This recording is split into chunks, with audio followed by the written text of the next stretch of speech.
Todos os dias, centenas de cidadãos na América Latina relatam episódios fascinantes que envolvem o fenômeno dos OVNIs. Muitos desses casos são veiculados pela mídia, despertando a curiosidade da população. Os céticos afirmam que se trata de confusões, autossugestão, folclore e crenças de grupos que desejam que o homem não esteja sozinho no universo. Mas como justificar esse argumento quando as testemunhas são pilotos e controladores aéreos? O que há por trás dessas histórias? Por que são testemunhos confidenciais? E por que esses relatos não vêm à luz? No Brasil, em 1996, um piloto viu um objeto incomum sobrevoando o estado do Rio Grande do Sul. Sem pensar nas consequências, dirigiu-se até ele para examiná-lo de perto. O objeto era tão grande que foi visto da Terra.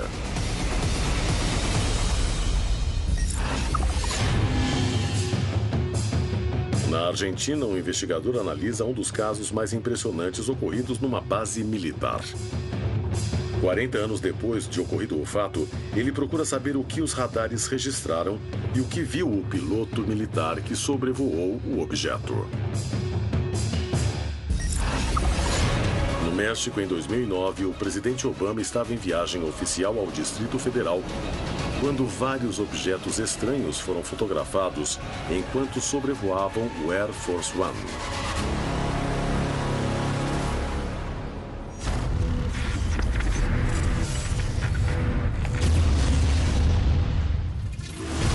Contato extraterrestre. Apresentamos hoje OVNIs e aviões. Os pilotos são considerados testemunhas privilegiadas, mas seus relatos nem sempre vêm à luz. No campo da aeronáutica, os pilotos nem sempre dizem o que viram porque ficam constrangidos, porque dirão que são loucos ou então sofrem certa restrição para que não falem abertamente desse assunto. Os pilotos são privilegiados, têm um alto nível de treinamento. Tem um instrumental a bordo do avião. Eles podem resolver situações complexas. Além disso, tem níveis diferentes de altitude. E por último, e o que é mais importante, há o fato de que eles precisam manter sua reputação profissional. O que ocorre é que, oficialmente ou não oficialmente, a maioria das linhas aéreas ao redor do mundo instruem seus pilotos a não reportarem um OVNI, a não falarem de OVNIs. O tema é sigiloso. Quando eles falam, o mundo ouve de outra maneira. E os fenômenos OVNIs tomam proporções imensas. É hora de descobrir o que se esconde por trás dessas histórias.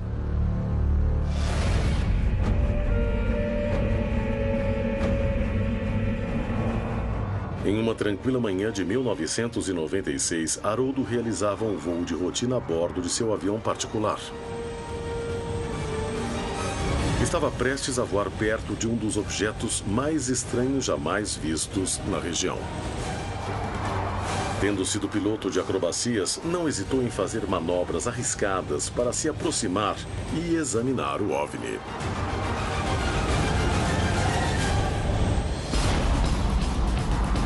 Decolei de Porto Alegre exatamente às 8h30 da manhã, um sábado. O dia estava praticamente bom, uma visibilidade boa. O teto aproximadamente tinha uma camada de nuvens esparsas, aproximadamente a 7.000 pés. Eu vinha a 5.500 pés. E nessa altitude eu vinha no padrão do voo controlado pelo controle de tráfego aéreo brasileiro, que é o controle Centro Curitiba. Foi um dia totalmente diferente. E nós estávamos todos juntos, porque na época o controle de tráfego ficava dentro do prédio do aeroporto, na parte baixa, nós ainda não tínhamos aquela torre ali. E estávamos ali conversando, era uma manhã muito bonita, um céu claro. Ao me aproximar de Pelotas, ao fazer o procedimento para a cidade do Capão do Leão, eu avistei à minha esquerda, quando estava chegando na cidade, um objeto estranho sobre a Lagoa dos Patos. Comuniquei à torre, perguntei à torre, vocês estão vendo o que eu estou vendo? O aeroporto de Pelotas não possuía um radar capaz de detectar a presença de um objeto estranho.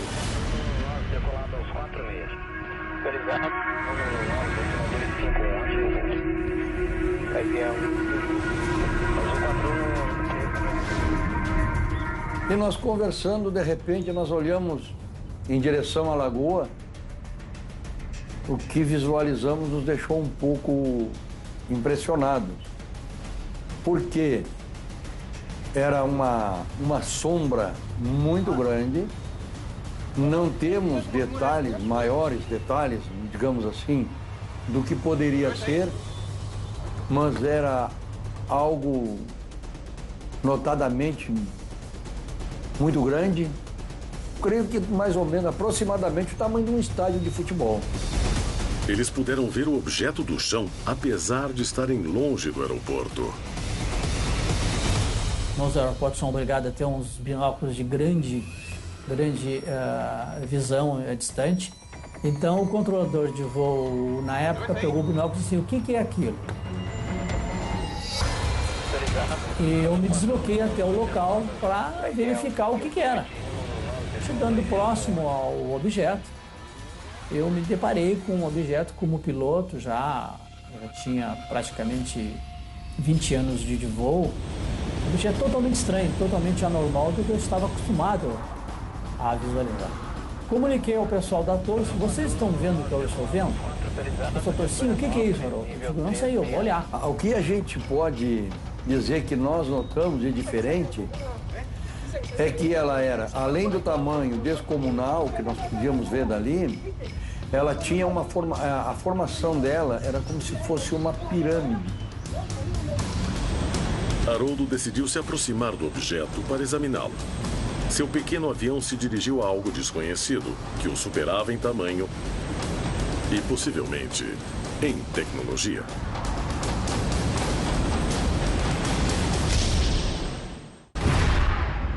Esse objeto estava em cima da ilha da Saragonha, onde eu cheguei próximo ao objeto, bem próximo a ele, e tive a oportunidade de ter um voo de aproximadamente 15 minutos em torno e acompanhando esse objeto que se deslocava exatamente a 5.000 pés de altura ele estava.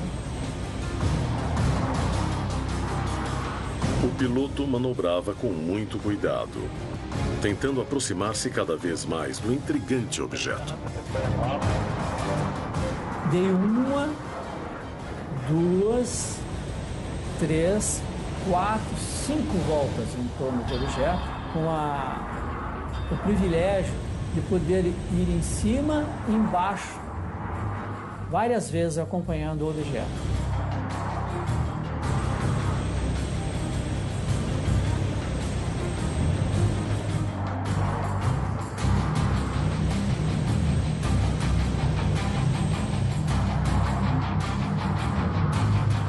Nesse tempo de voo, eu fiquei bastante ansioso, porque eu estava vendo um objeto que não era acostumado com a noção básica de aviação que eu aprendi. Eu me formei em 1979, hoje eu tenho 35 anos de voo. Então, naquela época eu não estava vendo um objeto que realmente não era um objeto acostumado. Quanto mais via o objeto, mais ele confirmava que não se comparava a nada que conhecesse. Porque ele girava e tinha várias saliências, e ele não era totalmente redondo, ele era como se fosse um octógono, tinha 8 lados. E nesses lados tinha umas saliências. A cor do objeto era muito interessante, parecia um latão bronze enferrujado. Aí quando eu cheguei próximo, que aí eu tive a consciência que aquilo não era aquilo do nosso planeta. Ele queria se aproximar o máximo possível para descobrir do que se tratava. Eu tive a oportunidade de visualizar e procurar alguma saída de calor, uma saída térmica. Não havia absolutamente nada. A parte de cima desse objeto era bem arredondada, como se fosse uma cúpula. eu posso especificar exatamente a altura do objeto. Como no avião eu tenho o altímetro, ele tinha exatamente 60 metros de altura. Quando eu estou completando a quinta volta, aquela cúpula de cima abriu. Haroldo voava próximo a um objeto que tinha padrões de voo completamente incomuns e que media 60 metros de altura quando começou a mudar sua morfologia, abrindo uma espécie de comporta. O pequeno avião corria perigo e não havia nada que o defendesse caso o objeto o atacasse.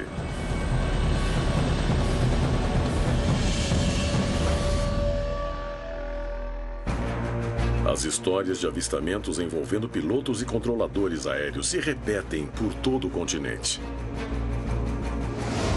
Há cerca de 50 anos, na Argentina, um caso teria ocorrido no centro de uma base militar.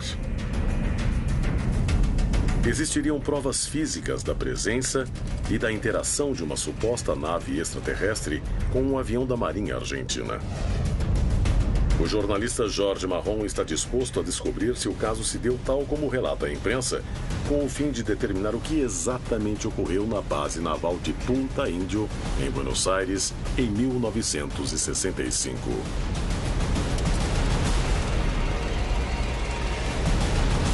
A imprensa relatou que um objeto havia sido detectado por um radar e que um piloto decolou para interceptá-lo. Ao sair de uma nuvem, o piloto teria se deparado com o objeto. Mas existem provas concretas desse incidente? Para obter todas as respostas, o jornalista Jorge Marron se reunirá com a primeira pessoa que investigou o caso, Fábio Zerpa, um dos ufólogos mais renomados do continente, que teria sido o primeiro a pesquisar o ocorrido. O que sabe desse caso?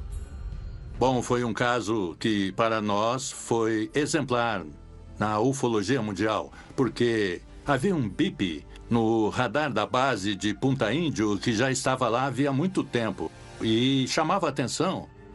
Então, Federico Machain, que era um aviador naval, pediu para decolar com o avião e começar a perseguir aquela luz tão estranha.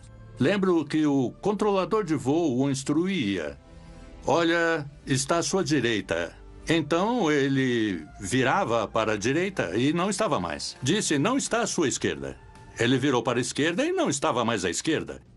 Então ele fez várias manobras assim, até que em determinado momento ele fez que ia para a direita, mas foi para a esquerda e foi então que ele viu.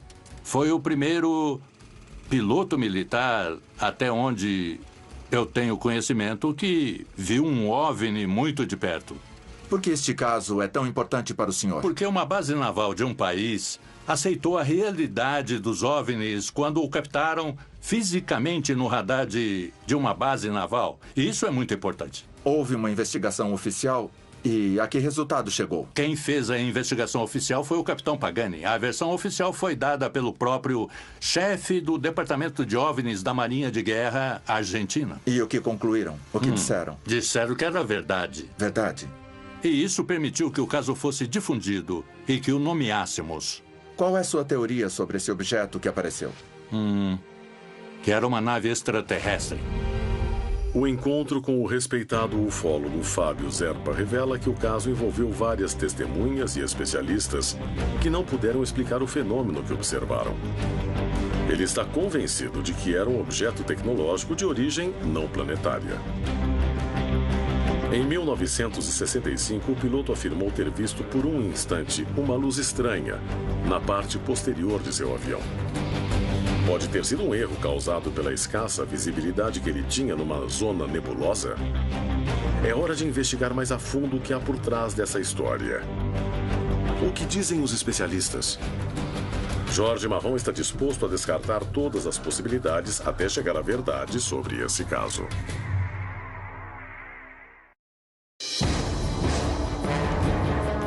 Em 1993, um piloto viu um estranho objeto sobrevoando o estado do Rio Grande do Sul. A nave era desconhecida e tecnologicamente superior ao seu avião.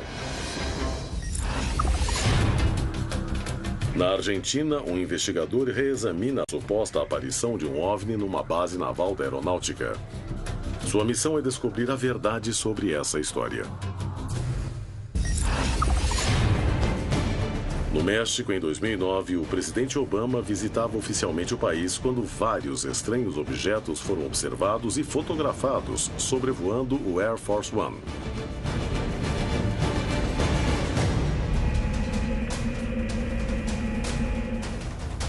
Em 5 de outubro de 1996, Haroldo fazia sozinho um voo de rotina quando viu um objeto muito estranho à sua frente.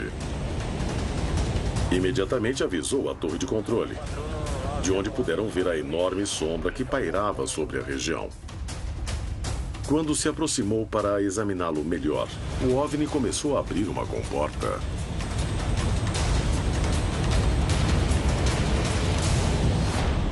Aí realmente eu fiquei bastante ansioso, porque eu estava vendo um objeto de grandes proporções, que depois eu fiquei sabendo que aquele era uma nave-mãe.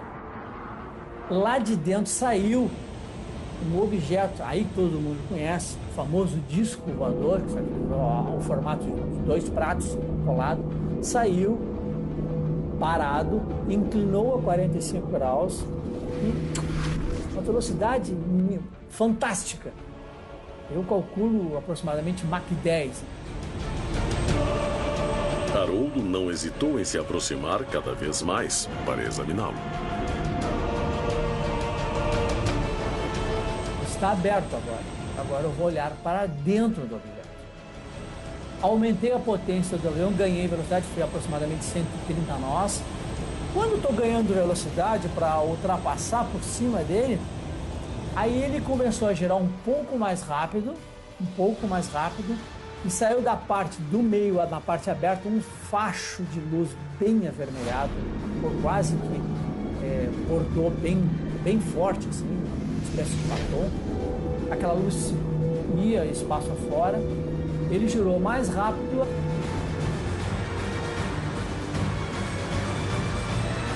Ele acelerou praticamente na mesma velocidade do objeto pequeno. E nós ficamos ali, olhando, até que, num determinado momento, foi como se num piscar de olhos, aquilo desapareceu.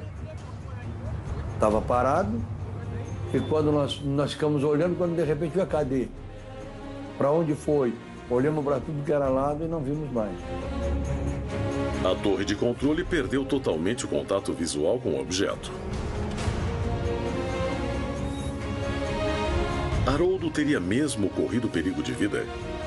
Até hoje ainda é impossível explicar o que eles viram, embora todas as testemunhas fossem especialistas e treinadas em voo.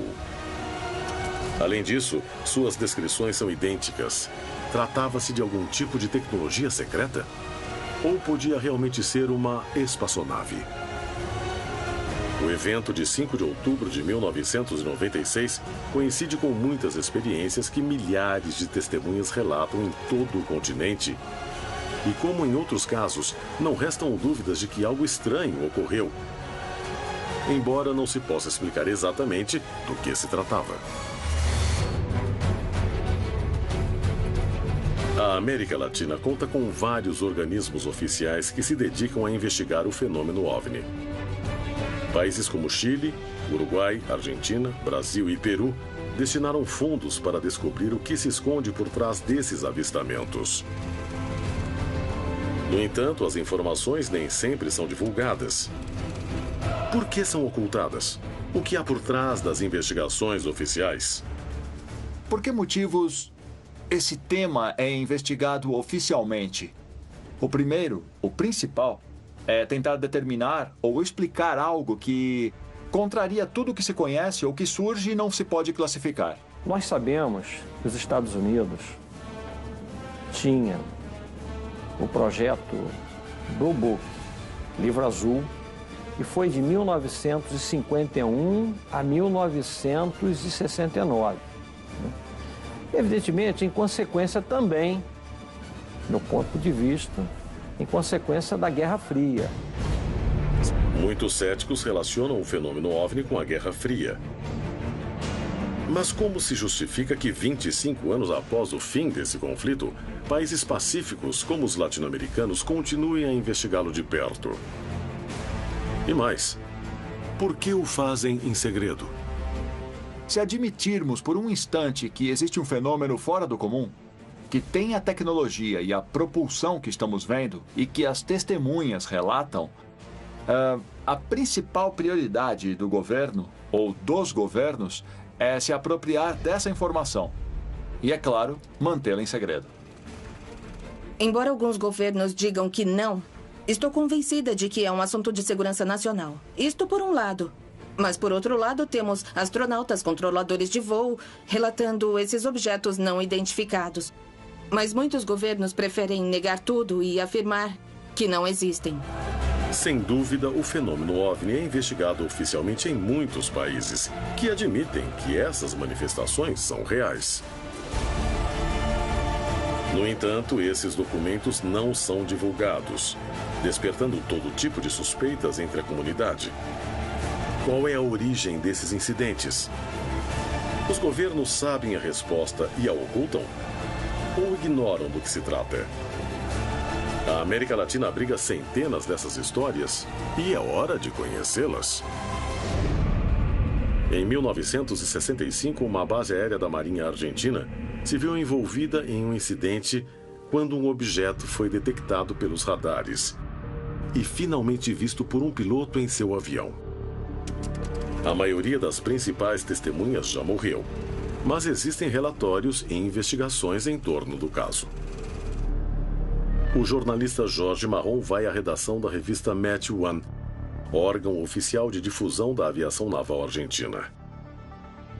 Na década de 90, publicaram um artigo sobre o incidente e teriam provas sobre as declarações das testemunhas. Para as pessoas que estavam há muitos anos aqui na base aeronáutica de Punta Índio, era um segredo que todos conheciam, um assunto muito comentado, mas que depois, com o passar do tempo, foi sendo esquecido. O capitão Fronto lembrou-se desse momento e então o trouxe à luz novamente. Eu tenho aqui para você a revista e o artigo que o capitão Fronto nos enviou nos anos 90.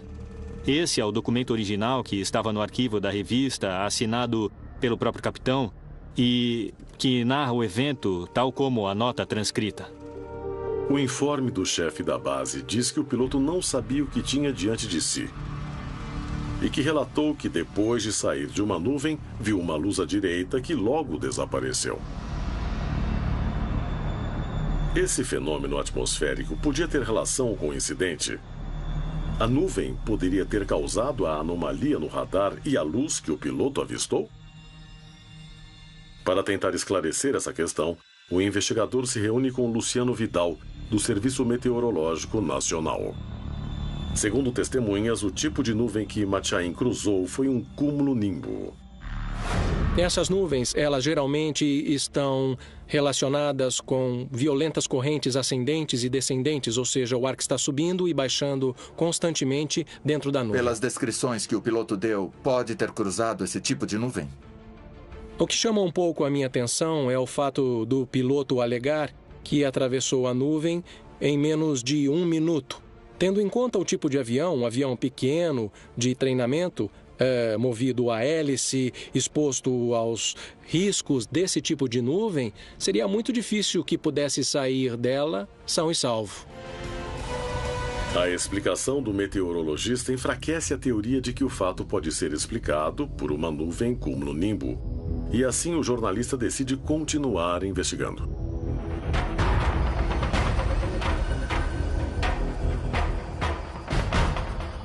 Em seguida, dirige-se à base da aeronáutica de Punta Índio. É a primeira vez que a televisão entrará numa base militar para contar essa história. Estamos na antiga sala do radar de Punta Índio. Esse cômodo foi usado de 1960 em diante para o controle de aviões através do radar. O radar que tínhamos era um radar primitivo, de uma geração muito antiga e que nos permitia ver os movimentos dos aviões. No caso que investigo, de 1965, apareceu um eco no radar que não era um avião. O que podia ser? Bom, a tecnologia daquela época não permitia que o radar filtrasse, teoricamente, muitos ecos. Podia-se ver até os bandos de pássaros se deslocando. Havia ecos propriamente ditos, que se chamavam ecos parasitas, que o próprio radar produzia com sua tecnologia. E existiam ecos parasitas que podiam, às vezes, chegar a se confundir com um avião. E as nuvens cumulonimbus apareciam no radar? Sim. As cumulonimbus apareciam e apareciam bem forte, bem delineadas no radar. Mas nesse caso, em 1965, o que me chamou um pouco a atenção foi o fato de o eco ser um pouco mais forte do que podia representar o eco de um avião. O operador descartou que o objeto que apareceu na tela fosse alguma das interferências conhecidas na região. Também esclareceu que as nuvens cumulonimbo, embora aparecessem no radar, eram frequentes e conhecidas. Então, qual foi o objeto que pôs a base em alerta? O que Matyain avistou do seu avião? Jorge Marron confirmou a história na base. Punta Índio seria um local de avistamentos? Para responder essa pergunta, ele decide se encontrar com o pesquisador local, Fabien Falcó. Como observador de OVNIs, aqui na região, você vê luzes, coisas estranhas? Sim, apareceram luzes, inclusive com comportamento inteligente. O que eu quero dizer com isso é que, digamos, se você lhes envia sinais de luzes, eles respondem na mesma frequência. E desde quando começaram os registros de OVNIs em Punta Índio? Olha, desde que me conheço por gente, desde que eu nasci, ou seja, desde os meus avós ou de pessoas ainda mais velhas. Estou investigando o caso de 1965. Para você, o que pode ter sido? Eu acredito que sim, ou seja, que o radar nessa época estava funcionando bem e depois eu pude constatar à medida que eu crescia e observava. Sim, eu creio que é verídico. Que é verídico.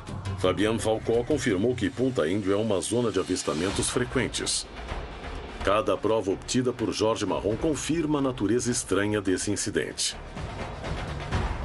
O único passo que resta é conversar com uma das poucas testemunhas vivas do caso, o ex-controlador de voo da base, que está disposto a contar sua história pela primeira vez diante de uma câmera.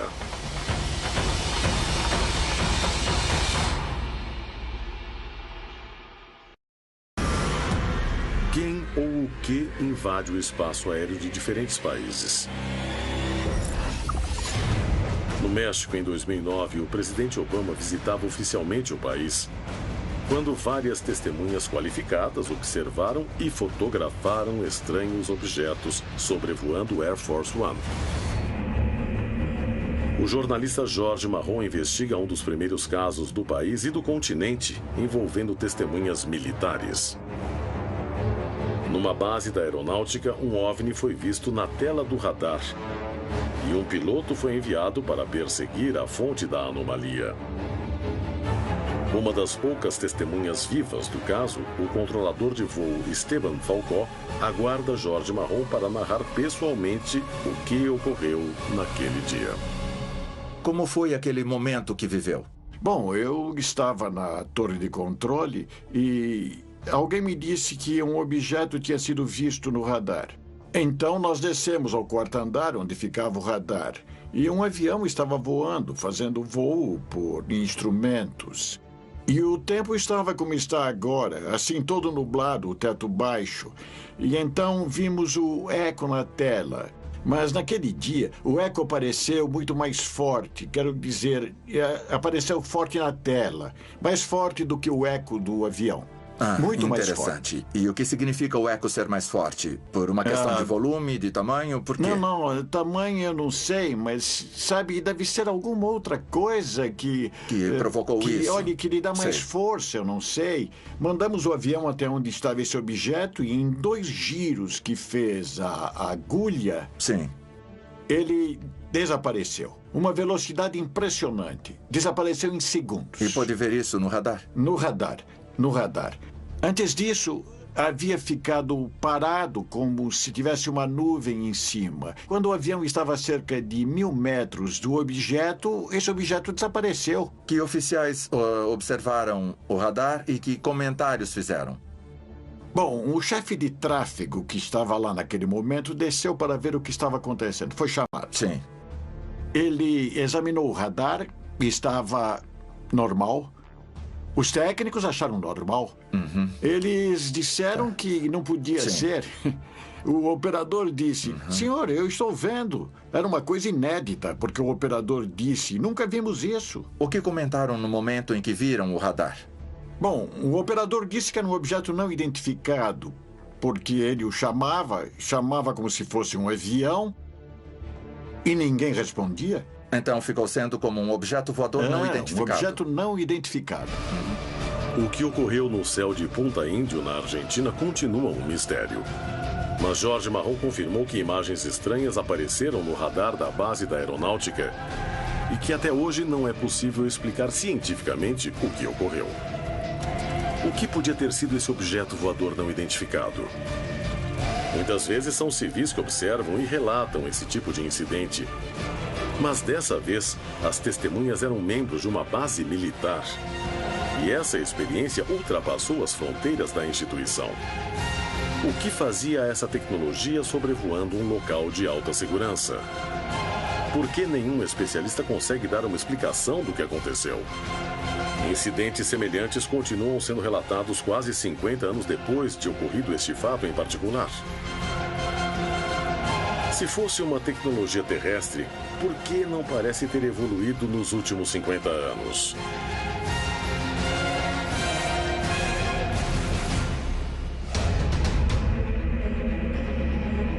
Em abril de 2009, um grupo de fotógrafos interessados em documentar a história da aviação mexicana seguia de perto os passos do Air Force One.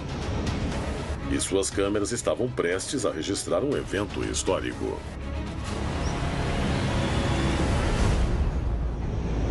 Barack Obama, presidente dos Estados Unidos, visitou o México pela primeira vez entre 16 e 17 de abril de 2009. E no aeroporto, por razões óbvias, havia muita movimentação. Além das minhas atividades profissionais, eu gosto muito de fotografia. É o meu hobby, também tudo que tem a ver com aviação. E naquela ocasião vieram aviões que não costumávamos ver. Nesse caso, era o avião de Obama, um avião raro de se fotografar, que não se vê em qualquer lugar. As experientes testemunhas haviam se reunido num terraço próximo à pista de aterrissagem. No dia 16, quando chegou o Air Force One, que é um Boeing 747, já estávamos no terraço havia 2 ou 3 horas, esperando a chegada com a intenção de tirar boas fotografias. E os aviões passaram muito perto de nós. E a partir de então, começamos a ver algumas coisas estranhas. Miguel Ángel Rodrigues estava muito perto da trajetória dos aviões e foi quando então viu alguns objetos que no momento não pôde descrever. Por medidas de segurança, em certo momento, cancelaram os voos, foram desviados. Quando o último avião aterrissou, eu me lembro que na parte de trás eu vi passar um objeto muito rápido. Eu comentei com meu amigo Alfonso Flores. Olha só, acabei de ver um objeto passar bem atrás do último avião. E foi isso. Ele disse que o aeroporto já estava fechado. No final, Obama não ia passar por aquele lado, mas sim em outra pista. E ele disse, vem pra cá. Me restavam 10 minutos para chegar ao hangar. E imediatamente eu cheguei. Subimos até a parte alta do hangar, até o telhado, de onde víamos as pistas bem de frente. E aí começamos a esperar que o avião de Obama, enfim, chegasse. Estávamos equipados, éramos 4 ou 5 pessoas. E então ouvimos que o avião de Obama estava para chegar. E assim se passou o tempo. E os aviões de Obama começaram a chegar. Eu lembro que olhamos para cima, porque ouvimos que um avião estava passando ali. Achamos que veríamos, não sei, um avião americano, um F-16, algum avião que servia para a segurança de Obama. E eu percebi que havia uma esfera. No lado direito havia uma esfera branca. E eu comentei com os meus amigos, olhem aquela esfera. Então começamos a tirar fotos. E foi quando chegaram os aviões do Obama, o 747 e o 757. E logo depois deixamos de ver os objetos. Mas no dia 17, o último dia da visita, no dia seguinte, de novo chegamos muito cedo ao hangar da empresa onde eu trabalhava naquela época e que dava para as pistas do aeroporto. Depois dos estranhos eventos de 16 de abril, ninguém imaginava que o que acontecera na manhã anterior era apenas o começo. Então, vimos outros aviões e tiramos fotografias para fazer as provas e, bom, chegaram os helicópteros presidenciais de Barack Obama. E nisso vimos que havia começado o movimento. Pudemos fotografar alguns aviões espiões, aviões que levam equipes de radar, entre eles um Boeing 557. Em seguida, chegou a hora em que os aviões tinham passado, mas continuávamos a ouvir barulhos no céu. Eu não sei, não sabíamos exatamente o que era. Até que, em certo momento, um de nós olhou para o céu e disse: "Tem uma esfera."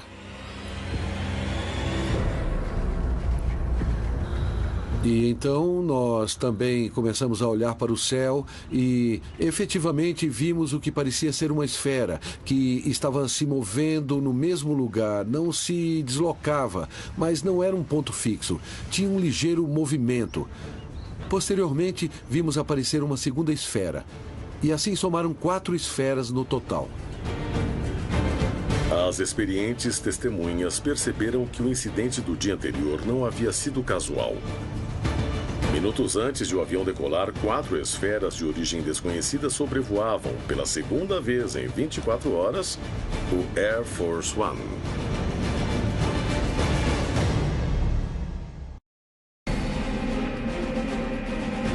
Em abril de 2009, um grupo de fotógrafos e estudiosos da história da aviação mexicana documentava o avião de Barack Obama em visita oficial ao país.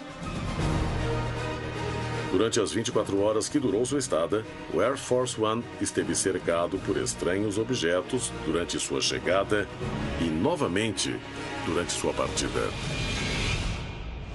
Apareceram as 4 esferas. Não formavam totalmente a figura de um quadrado, mas era quase um quadrado. Elas se moviam num círculo, por assim dizer. Estavam girando. E deu para ver um pouco mais.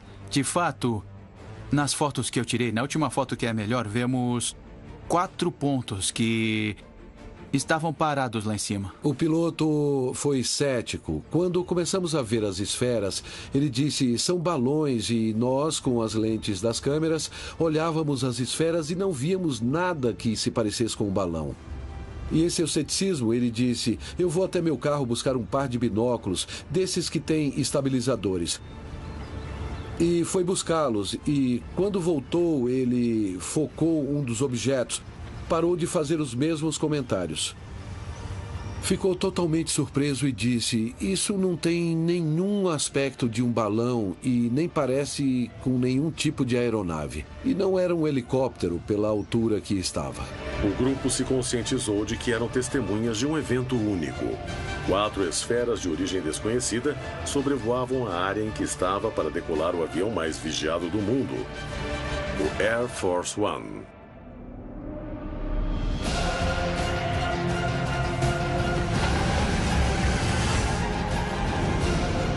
Que coincidência estar para decolar o avião presidencial, levando o presidente do país mais poderoso do mundo, e aquelas esferas estavam lá. O avião decolou e foi se afastando. E imediatamente voltamos a olhar as esferas. E lá estavam elas. Houve um momento em que vimos que uma começava praticamente a desaparecer e depois começou a desaparecer outra. E outra, até que a 4ª desapareceu, simplesmente como se tivessem evaporado ou se tivessem desintegrado, desapareceram. As 4 testemunhas começaram a procurar uma possível explicação para o que tinham visto. Não tínhamos a mais remota ideia do que era aquilo, o que faziam ali. Vimos 4 esferas e tínhamos evidências, as fotografias que tiramos naquele dia. Qual seria a natureza das 4 esferas? Seria um fenômeno explicável ou algo completamente desconhecido sobrevoou o Air Force One? Se for assim, como interpretar o fato de 4 OVNIs sobrevoarem o avião do homem mais poderoso do mundo?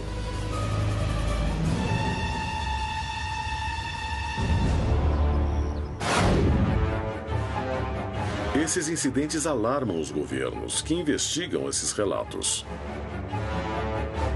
Seria um assunto de defesa nacional diante de espionagem e ameaças de outros países? Ou realmente estamos na presença de seres de outros planetas? Toda força aérea, todo governo quer saber o que está ocupando seu espaço aéreo.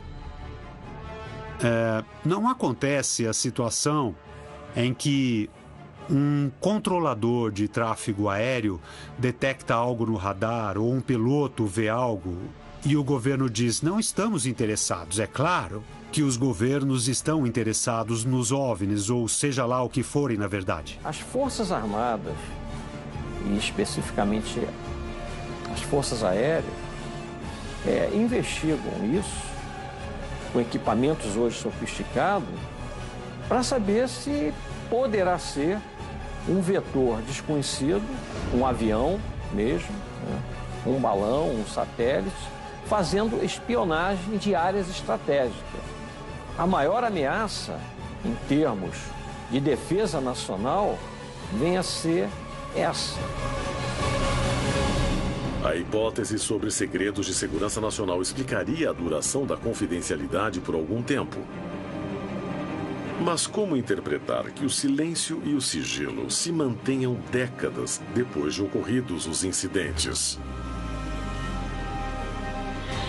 É correto que já disseram vários cientistas e antigos membros de organismos, pelo menos nos Estados Unidos, que várias naves com essa tecnologia estão em poder do governo ou dos militares. É lógico que o governo não queira falar disso, porque teria, em primeiro lugar, que compartilhar essa tecnologia que provavelmente está sendo pesquisada atualmente. Falam de possibilidades táticas, de equipamentos extraordinários, mas na hora H, em cenários de guerra, a mesma tecnologia é aplicada. Nunca surge algo tão extraordinário que mude o curso da guerra. Se essas coisas mudassem o curso das guerras, com certeza seriam usadas. A existência de informes secretos, ocultos, de investigações do fenômeno dos OVNIs implica, embora muitos governos não reconheçam, uma questão de segurança nacional. E a segurança nacional não está aberta ao público.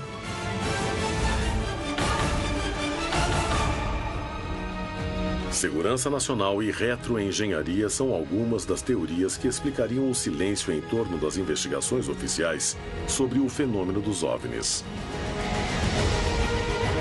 Apesar do sigilo, as autoridades não conseguem calar todas as vozes. E muitos dos envolvidos se animam a dar seu testemunho. E é hora de ouvir suas histórias para tentar descobrir toda a verdade.